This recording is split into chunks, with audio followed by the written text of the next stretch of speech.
as an English teacher, he talked about creating resumes with students and writing cover letters and those types of things. I think every like there it's low hanging fruit, as my colleague at Naperville calls it, all the time. It makes sense.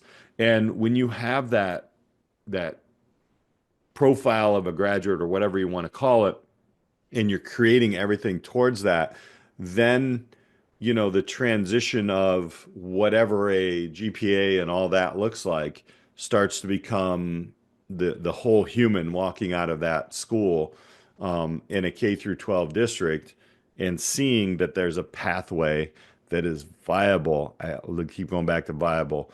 And that just really resonated because it's one of the things that we say in our school that we always talk about is how can we make this better for the kid, right? How can we make this better for, and some people call them clients, students, or whatever. How can we make this better for the student?